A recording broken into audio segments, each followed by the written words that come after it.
इस कहानी में भविष्य की दुनिया दिखाई गई है, जहां बच्चों द्वारा आमतौर पर पसंद किए जाने वाले प्लास्टिक और रबड़ के खिलौने आउटडेटेड हो गए हैं और उनकी जगह काफी एडवांस्ड रोबोटिक खिलौनों ने ले ली है।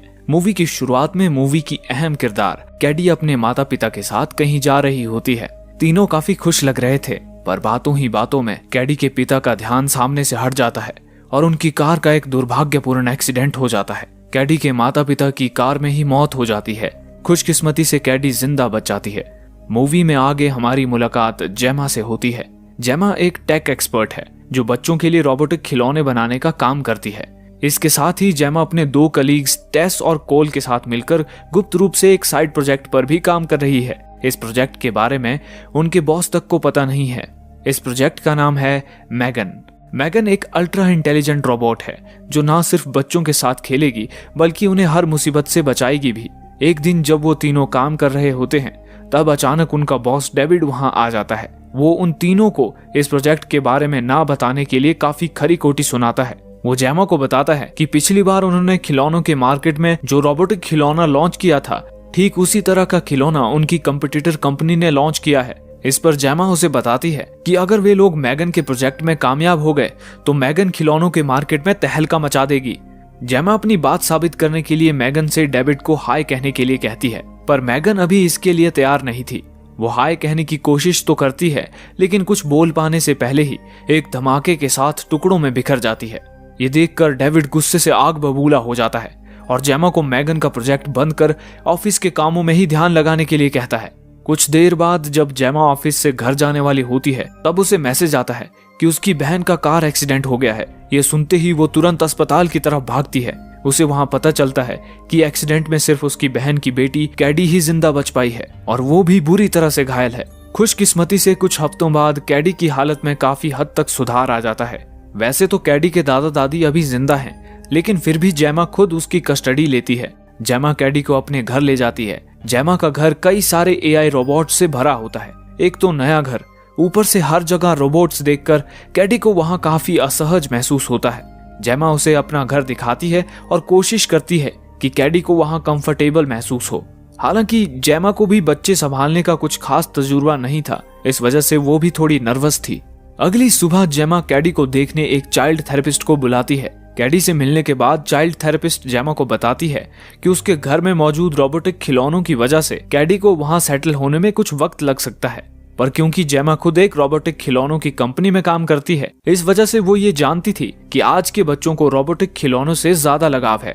रात में जब जेमा काम कर रही होती है तब कैडी उसके पास आकर बैठती है। बातों ही बातों में कैडी जेमा से उसके काम के बारे में पूछती है। जेमा उसे बताती है कि वो रोबोटिक खिलौने बनाने वाली कंपनी में काम करती है। कैडी को भी रोबोटिक खिलौने काफी पसंद थे। उसे जेमा का काम काफी गजब का लगता है। जेमा उसे कॉलेज प्रोजेक्ट में बनाए एक रोबोट को दिखाती है।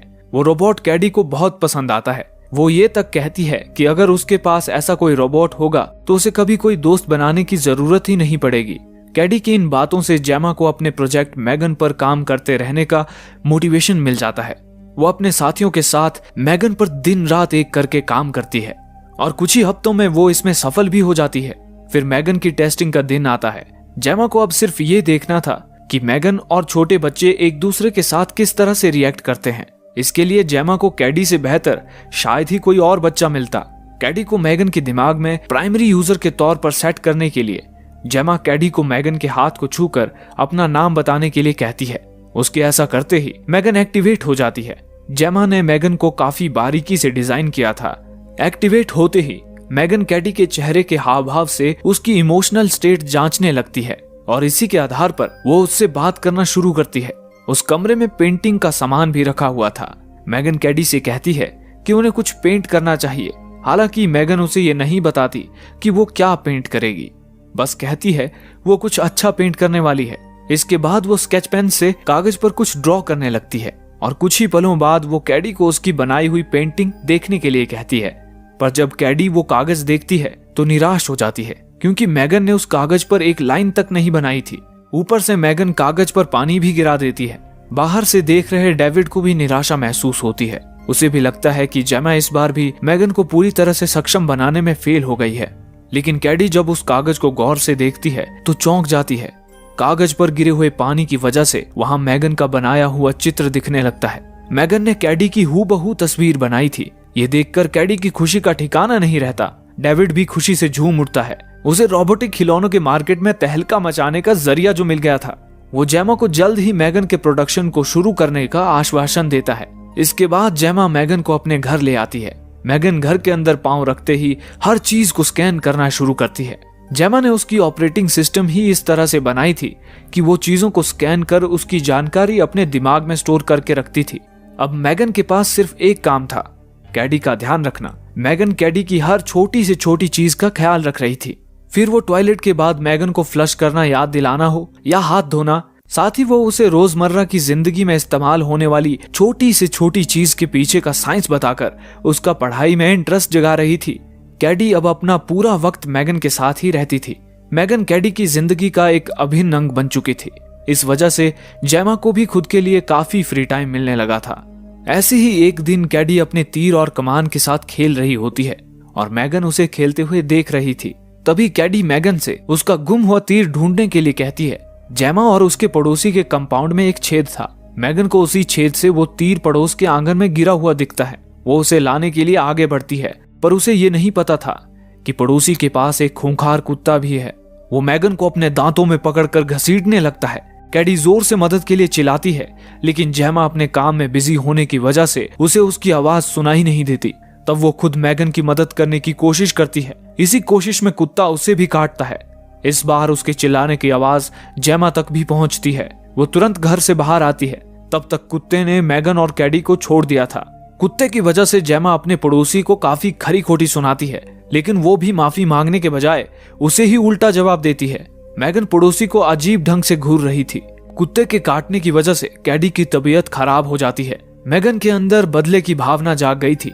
रात होते ही वो पड़ोसी के कुत्ते को उसके मालिक की आवाज में अपने पास बुलाती है। कुत्ते के पास आते ही वो उसे मौत के घाट उतारती है। अगली सुबह पड़ोसी अपने कुत्ते को आवाज लगा रही होती है। उसकी आवाज सुनकर जेमा नींद से जागती है। जेमा पड़ोसी को देखती है और उसे नजरअंदाज कर कैडी की तबीयत देखने उसके कमरे में जाती है। कैडी की तबीयत में सुधार तो था, लेकिन वो अभी भी पूरी तरह से ठीक नहीं हुई थी। आज जेमा की कंपनी में बोर्ड के सामने मैगन का प्रेजेंटेशन था, और क्योंकि कैडी ही मैगन की प्राइम यूजर है, उसका वहां होना सबसे ज्यादा अहम है। यही बात जेमा कैडी को बताती है।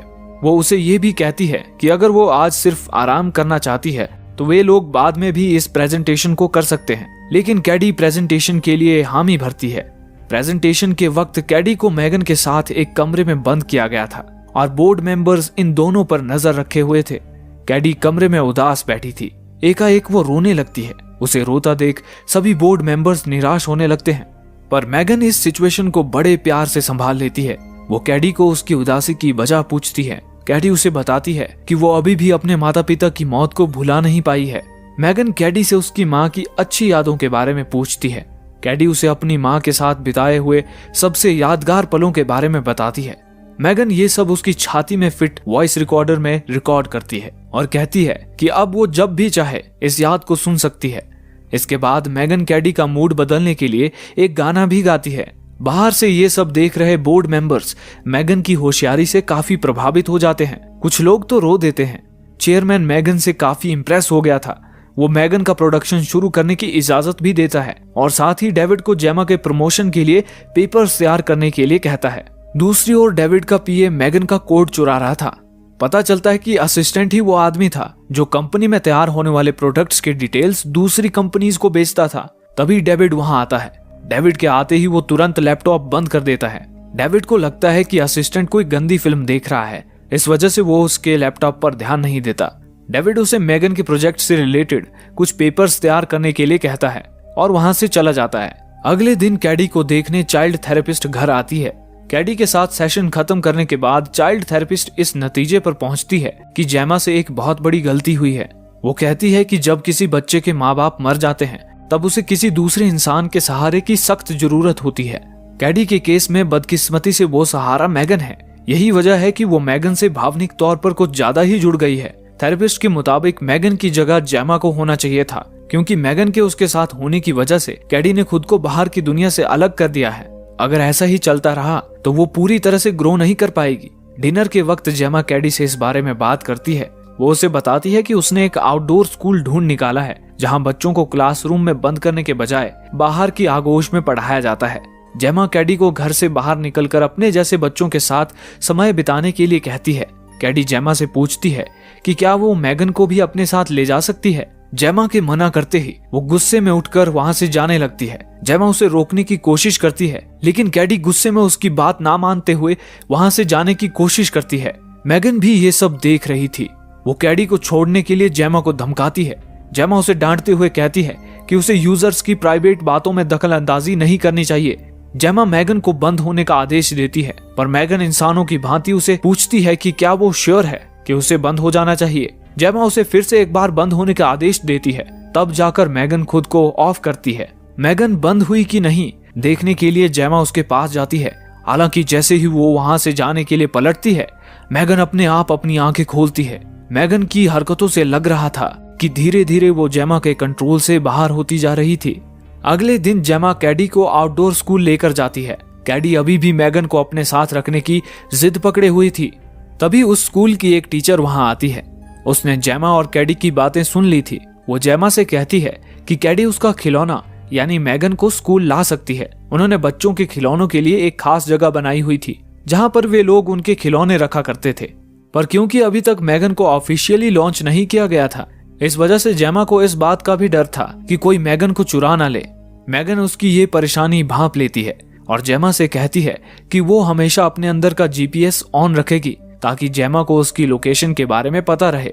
टीचर जेमा को एक और सुझाव देती है। वो कहती है कि मैगन और कैडी पर नजर रखने के लिए जेमा भी वहां पर रुक सकती है।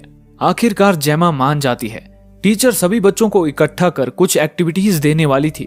उसी बीच जेमा और अन्य एक स्टूडेंट ब्रेंडन की माँ बच्चों के लिए सैंडविचेस बना रहे थे। ब्रेंडन की माँ और जेमा के बीच हल्की सी बातचीत होती है जिसमें पता चलता है कि उसका बेटा ब्रेंडन काफी बदतमीज लड़का है। वहाँ टीचर बच्चों को एक्टिविटीज परफॉर्म करने के लिए दो दो बच्चों के ग्रुप्स में डिवाइड करती है। बदकिस्मती से कैडी को पार्टनर के तौर पर ब्रेंडन मिलता है। जब वे दोनों जंगल में एक्टिविटी परफॉर्म कर रहे थे, तब अचानक ब्रेंडन कैडी को परेशान करने लगता है। तभी मैगन वहां आ जाती है। कैडी मैगन को वहां देखकर चौंक जाती है। ब्रेंडन उससे मैगन के बारे में पूछता है। कैडी उसे बताती है कि वो एक रोबोट है।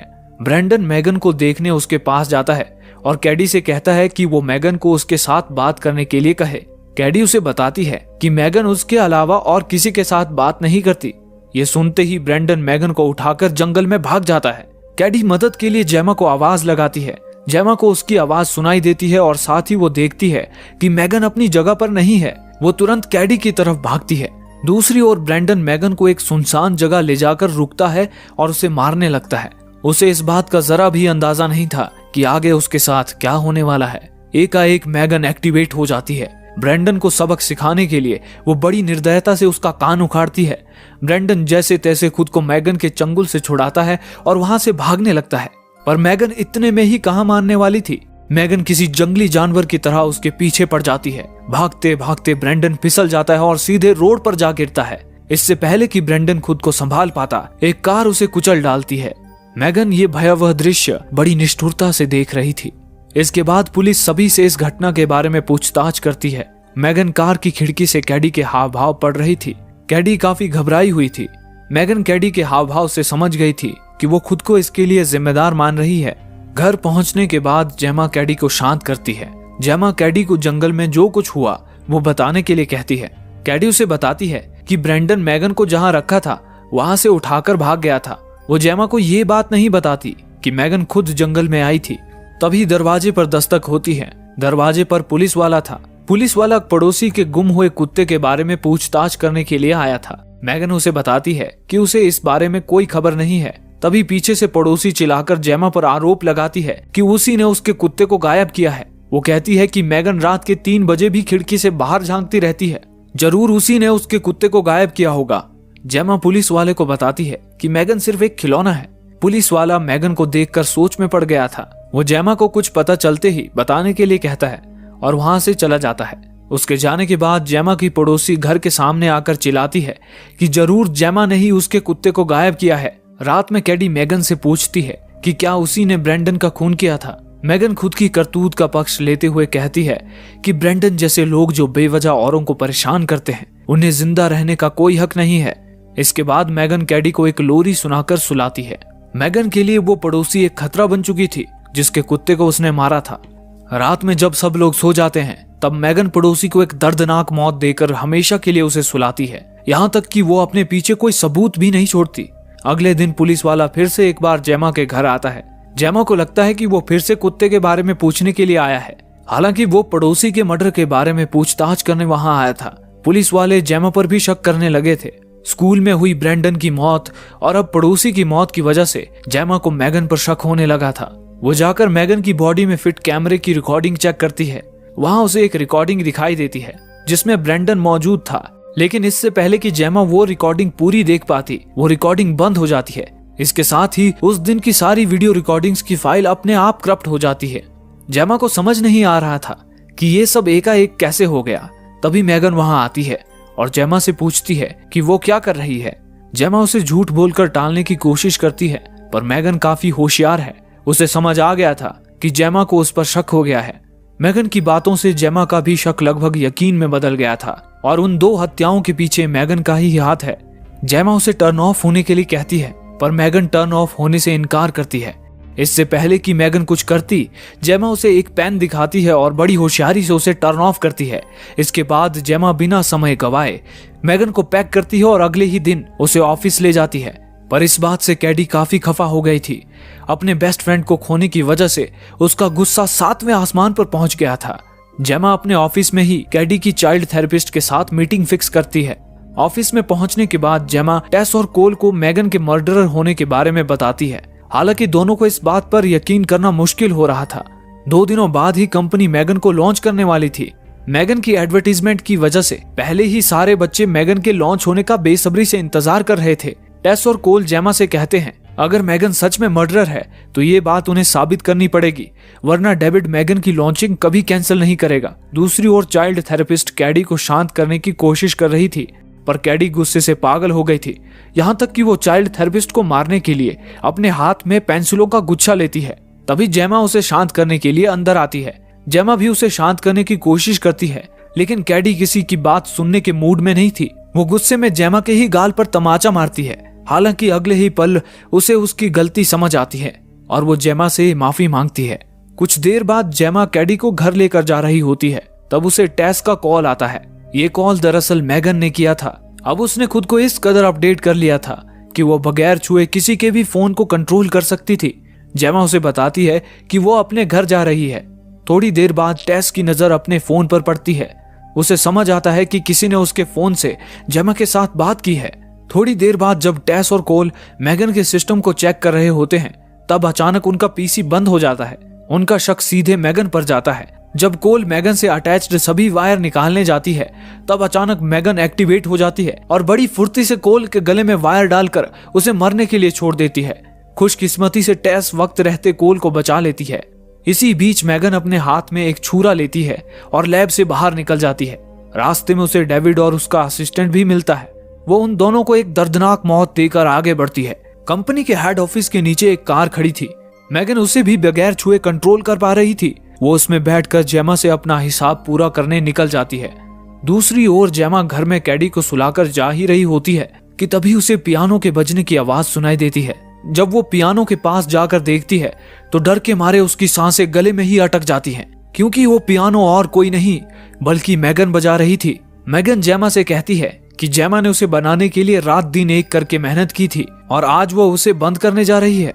जेमा उसे कहती है कि मैगन ने ही उसे ये सब करने पर मजबूर किया है, क्योंकि वो एक खूनी बन चुकी है। हालांकि मैगन को अपने किए पर कोई पछतावा नहीं होता। वो कहती है कि वैसे भी हर रोज कोई ना कोई मरता ही रहता है और उसने ये सब कैडी को बचाने के लिए किया था। जेमा कहती है कि शायद उससे ही गलती हुई है। उसे मैगन को डिजाइन करते वक्त प्रोटोकॉल्स पर ठीक से ध्यान देना चाहिए था। हालांकि मैगन इस पर कहती है कि जेमा ने सिर्फ एक बेसिक ऑपरेटिंग सिस्टम उसके अंदर इंस्टॉल किया था, जिससे वो बाहर की चीजें सीख सकती थी। बाकी जो कुछ भी उसने सीखा है उस सब का क्रेडिट मैगन खुद को ही देती है। मैगन आगे उसे कहती है कि जेमा वैसे भी अच्छी गार्डियन नहीं थी।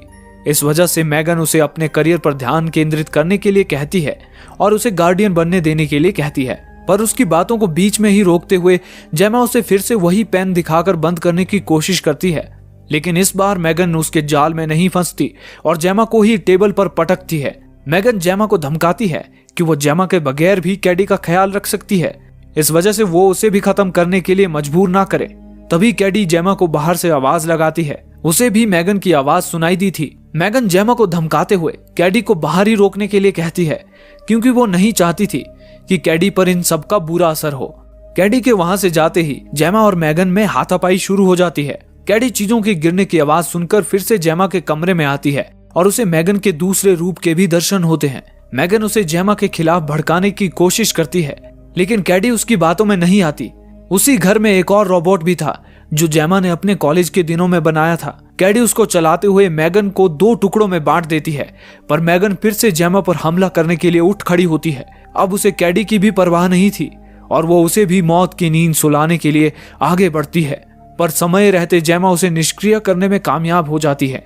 मैगन को निष्क्रिय करने के बाद जेमा और कैडी घर से बाहर निकलते हैं। बाहर टेस और कोल पुलिस के साथ खड़े होते हैं। दोनों उनके साथ वहां से चले जाते हैं।